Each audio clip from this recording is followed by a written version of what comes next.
Okay, I hope this is not too shadowy. Let me check that. Girl, you need to end that phone addiction right now.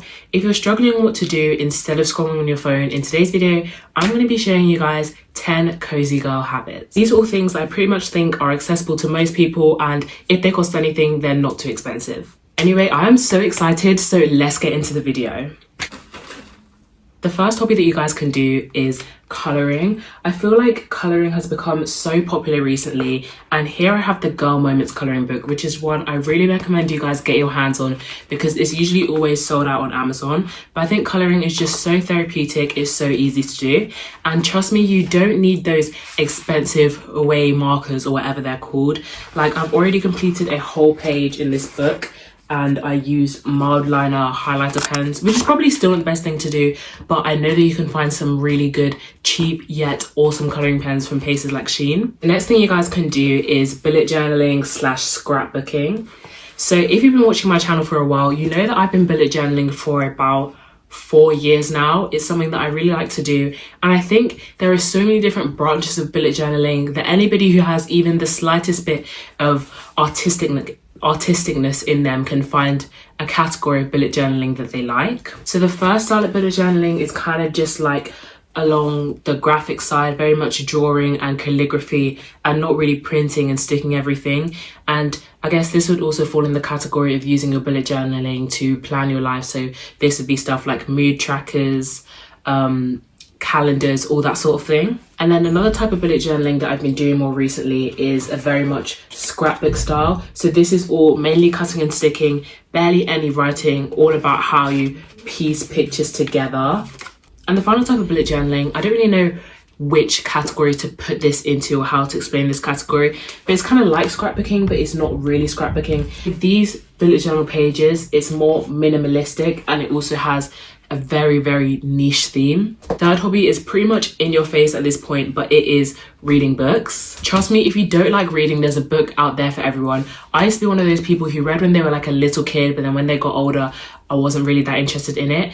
But once I got to my secondary school library, which is obviously a lot bigger than my primary school one, I realized that there's such a big selection of books. So trust me, there is a book out there for everyone. The book series I have on display here is Boys of Tommen, but also on the bottom I have a few standalone books, the Hobbit series and Fourth Wing. The thing that I think is so great about reading is that you get to kind of be taken into another world, which I don't feel like you get from TV shows and movies. Like with TV shows and movies, it's almost like a vlog. You're just watching someone else's life or whatever challenges they're facing. But with a book, it really feels like you're there. And also books really just help you learn. Like, I've learned a lot of new vocabulary from books, and these aren't even classical books. They're just like regular YA books, you know? Next up is just planting anything, looking after plants, even gardening. I think it's a really nice thing I think looking after plants and gardening can really help you connect with nature. I'm not one who likes to be outside a lot, so just having a little plant that I get to look after actually really excites me. Next hobby is to read, watch, or write poetry. Poetry is something that I've actually been meaning to get into for a while. I was looking back at my journal and I realized that I wrote down that I wanted to start writing poems about 5 months ago. The great thing about poetry is that there are so many different ways you can enjoy it. You can listen to spoken word poetry, you can read modern and classic poetry. Poetry can also help you learn about other cultures, people's lives and hardships. And when you write poetry, you're expressing yourself in such a beautiful way. I feel like poetry is actually one of the more sophisticated hobbies to do on here. And I think it would just really benefit anybody who did it. I don't actually know what number I'm on now. I feel like I'm on 5 or 6. I hope I actually do 10. If I don't do 10 as I promised, I'm sorry, I just haven't been keeping track. But the next hobby is to just listen to music. Get yourself a pair of over-ear headphones and just listen to music.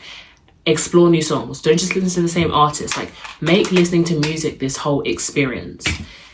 Plan times when you're going to listen to this artist's new album, when you're going to learn these new songs that your friend sent you. Just take the time to enjoy music more and more. Also, I feel like a lot of people don't do this, but when you're listening to music, to make it more interesting, actually listen to the lyrics of the song. Like, for instance, there are artists like Olivia Rodrigo where her songs just tell stories, or even Taylor Swift. A lot of people think that Taylor Swift is overrated because they don't think that she's that great at singing. But if you listen to the story of her songs, I guarantee, even if you don't like the way her voice sounds, you will like the stories and messages in her songs. Some artists, like for instance Tyler the Creator and Taylor Swift as well, have a lot of lore to the meaning of their music. So I think looking into that can also be something that's really fun. I personally still don't understand what was going on in Tyler the Creator's Chromacopia album. It just didn't make sense to me. But if you guys can figure that out, that would be really cool. Next hobby I have is to just find a sport or do exercising at home. Sport and exercising are really fun ways to look after your body but also enjoy yourself. I think playing a sport, especially as a teenager, is a lot more fun than just working out only, because with working out it can kind of get a bit boring. But with a sport, there are a lot of benefits to playing a sport, especially if it's a team sport. You can make new friends, you can learn how to work together with people, and you can also just learn a new skill that could actually take you farther than you think. Next hobby is to start a YouTube channel or a social media account.